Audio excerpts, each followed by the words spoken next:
Well, I think it makes not only me but the whole operation really comfortable, because now with the young guys that we have that are pretty talented, we're just developing them, and Brian's part of that development process. So in terms of him this year, there's not much coaching, or the position isn't that complicated as it is.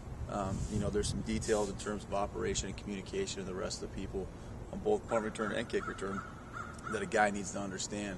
But Brian's already been there. He's had, he's been in a sun game. He's been in a rain game. He's been with a team that's, a spread punt. It's already got the field spread like we're going to see against Bucknell, the shield punt. He's been against a team that has a great punter, a rugby punter, all those kind of things. So, yeah, it brings a lot of comfort. It brings a lot of comfort because he's a talented kid. Well, Drew Alston's a young man who's been here 2 years and hasn't had an opportunity to play much. He's played JV games. He's tremendously talented. What's held him back in terms of his development, and it's something that he's worked on the last 18 months, is just continue to develop his body. A lot of times people forget. I know I didn't know until I started working with these guys that those guys got to train hard too. You got to be in great shape. You especially got to work on your flexibility and your core work to be a tremendous kicker and punter, and that's something Drew's really done. He's gone from like 15% body fat to like 11. So expect a lot out of Drew. He's got tremendous leg swing. When he relaxes, he really crushes the ball. Brad is probably one of the more talented kickers in the East, if not in the country, just straight up talent-wise right now. He's still only, I think, 19 and a half or something like that. He's already got a varsity year under his belt with 3 left to play. So expect great things out of him. He's coming along right now. Was crushing the ball this week and is just, continuing to develop. So expect a lot of both those guys. The kickoff and punt coverage teams are young in the sense that there's not a lot of game reps at every position. If there's 20 positions, taking out the kicker and punter on those 2 teams, there's not a lot of game reps at those 20 positions. However, there's still some older guys, some guys that have been around that for whatever reason may or may not have been on those units. Last year we were pretty senior heavy, especially on punt. So there's some new guys on there. Both those teams, in our opinion right now, speed-wise, athletic ability-wise, spatial awareness, all that kind of stuff, I think we're better than we have been here. And the scheme is very simple and really hasn't changed in about 3 years. Going back to Zach Roper in 2007 and last year in 2008, we've just tweaked it and gotten it better in terms of making it simpler for the players. So out of both those units, we're expecting a lot of production. We have some pretty simple goals on kickoff and punt in terms of how we want to hold those guys, and we measure it, on punting with net punting, and then the drive start average on kickoff. So we feel like we got a chance. If Drew and Brad can place the ball and hang the ball, then we have a tremendous chance to start with great field position for our defense.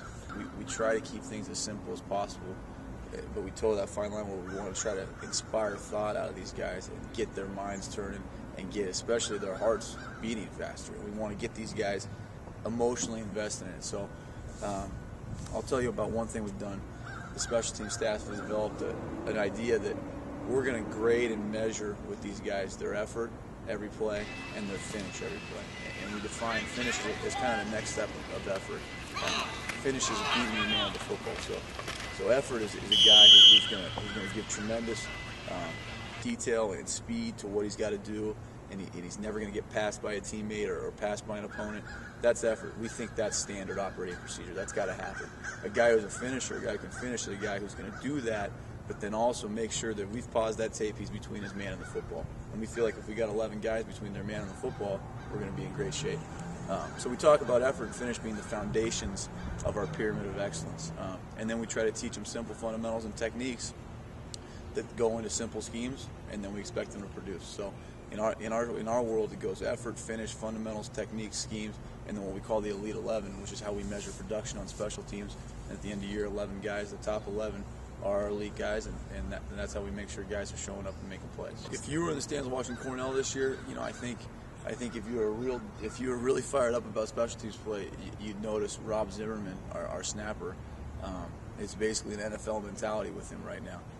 He's listed as a linebacker, but he is a tremendous snapper that's developed himself over the last 18 months as well, kind of like Drew Alston. He showed up on our doorstep in January of 2008, wanting to walk on, and we found out he could snap, and ever since then he's been on an upward plane. So if you had to watch in the stands and you really love special teams play, you'd see a guy who's delivering the ball to the snapper or to the punter in about .67 sometimes.